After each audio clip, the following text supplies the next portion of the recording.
Bem-vindos ao Paço Imperial. Estamos no coração do Rio de Janeiro, onde a cidade começou.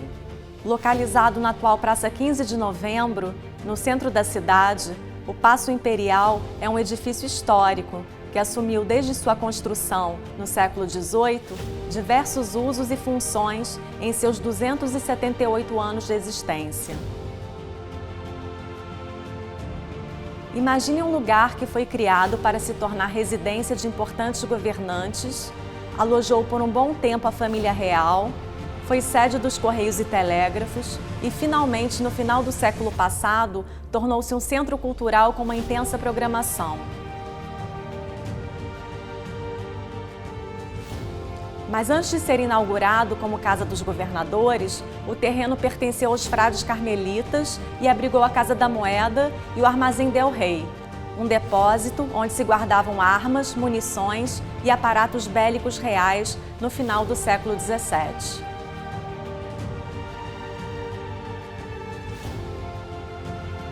Encontramos ainda hoje, na antiga entrada principal, acima do portão de ferro, uma placa com o ano de fundação do prédio, 1743.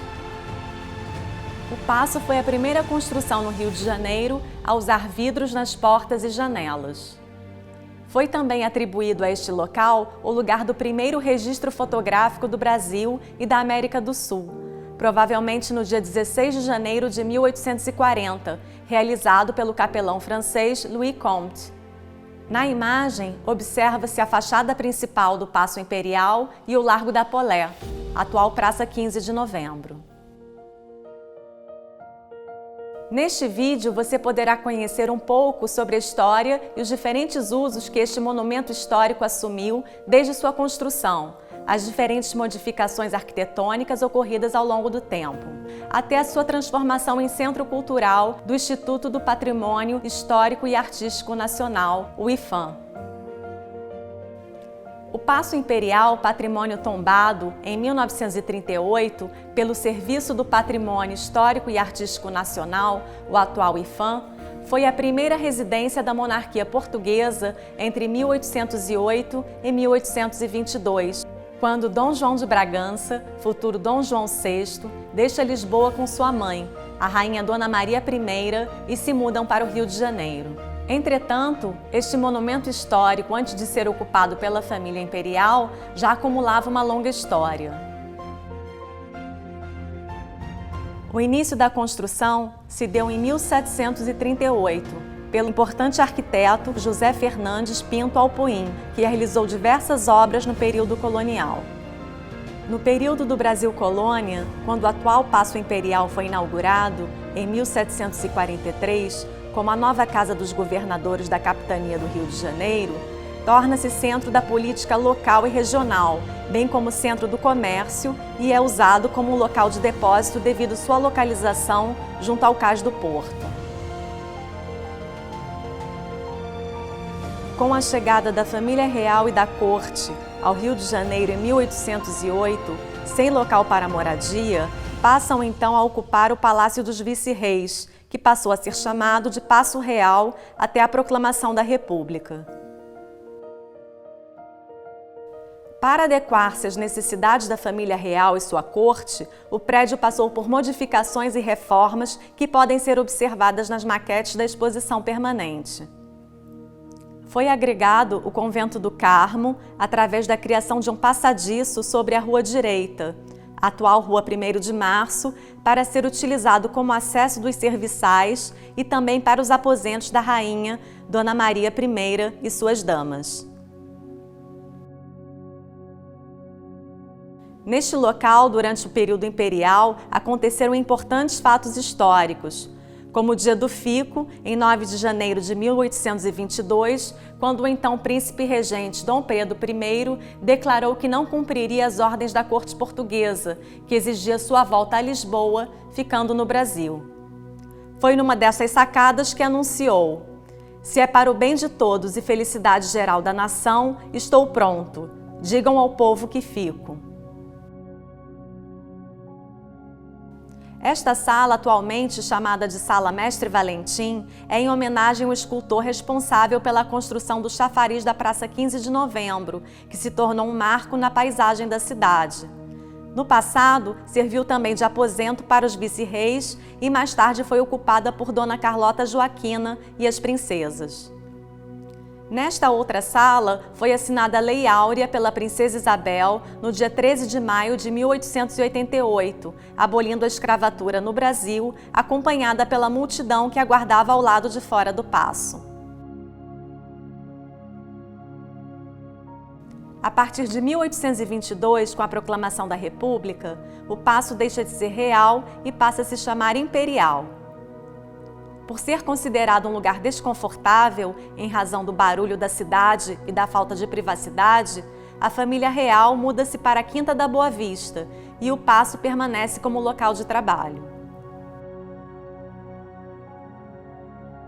Em 1890, poucos anos após a proclamação da República, o prédio foi cedido ao Ministério da Instrução e dos Correios e seu mobiliário foi leiloado.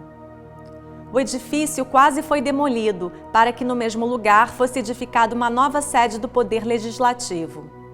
Foi por interferência de Paulo de Fronten que o Paço Imperial não foi demolido. No século XX, no período que abrigou a sede do Departamento dos Correios e Telégrafos, entre 1929 e 1975, o Paço sofreu muitas reformas.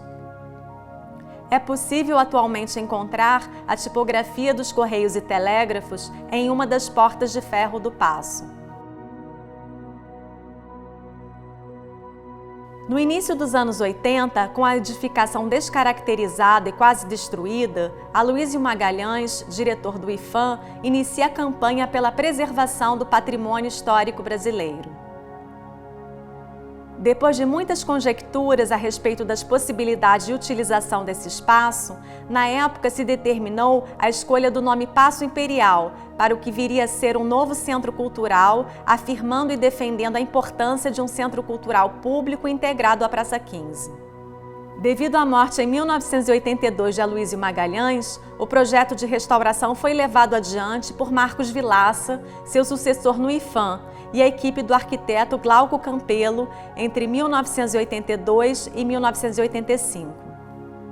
O partido adotado por Glauco Campelo e sua equipe foi realizar a recuperação das características originais e preservar as marcas deixadas pelas diversas intervenções que transformaram sua arquitetura.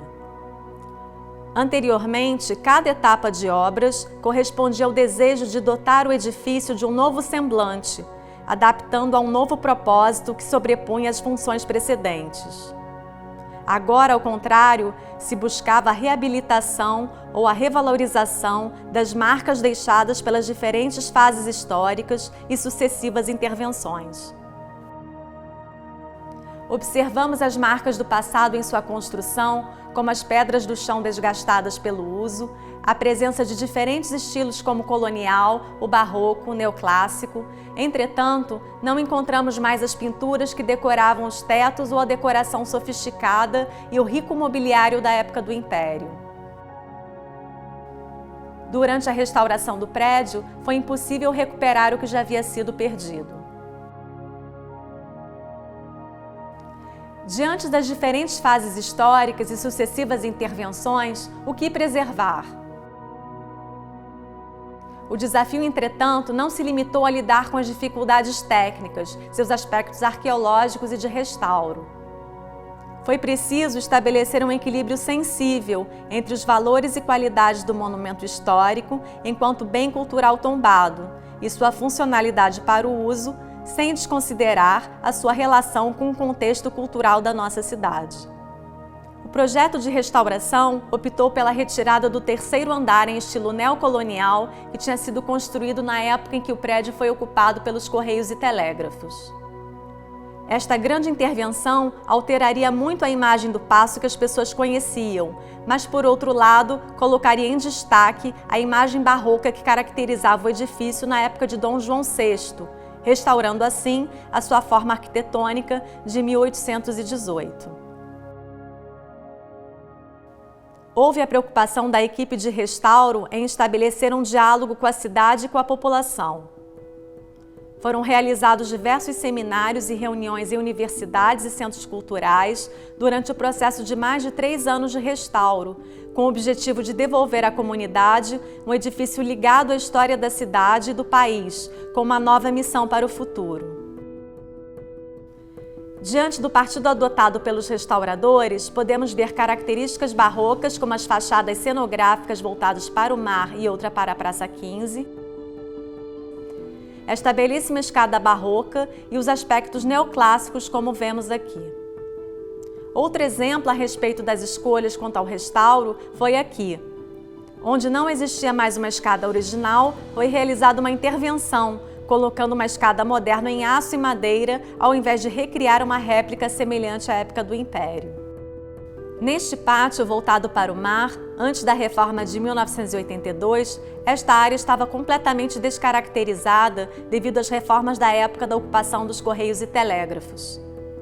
É possível notar no chão as marcas de colunas de alvenaria marmorizadas que criavam sombras sobre o pátio, que datam de 1850.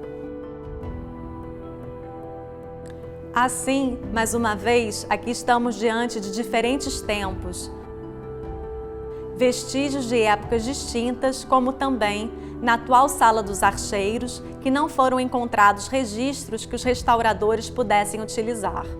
Sabe-se que aqui era um pátio aberto, mas seria impossível recuperar sua feição de 1818. Sendo assim, optou-se por manter o testemunho de tantas transformações.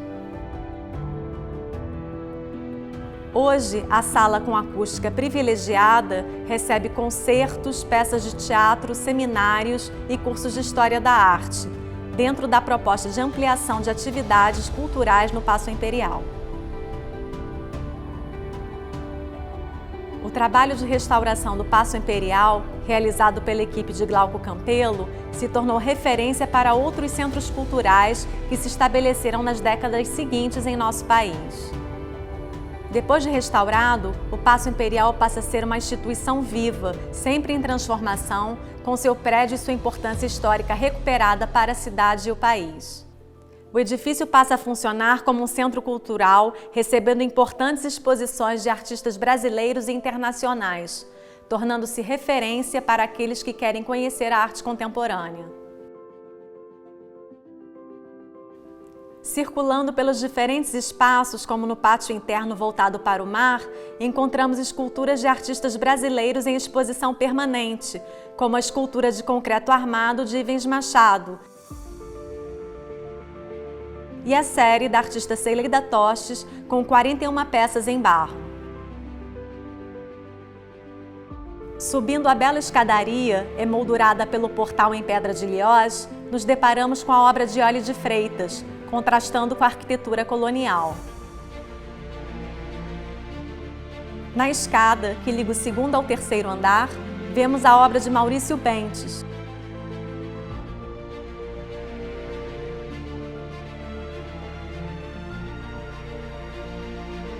E em seguida, o painel de azulejos de Adriana Varejão.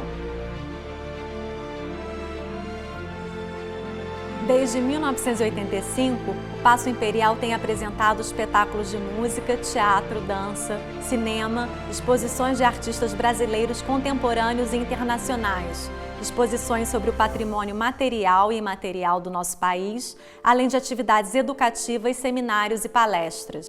É importante lembrar que, nessa época, o Rio de Janeiro não tinha muitos centros culturais voltados para as artes visuais. Paulo Sérgio Duarte, diretor do Paço Imperial entre 1986 e 1990, estabeleceu uma programação de exposições de arte internacional que na época não era comum em nossa cidade. Na cena cultural, os museus foram um dos setores que sofreram maiores transformações nos últimos tempos.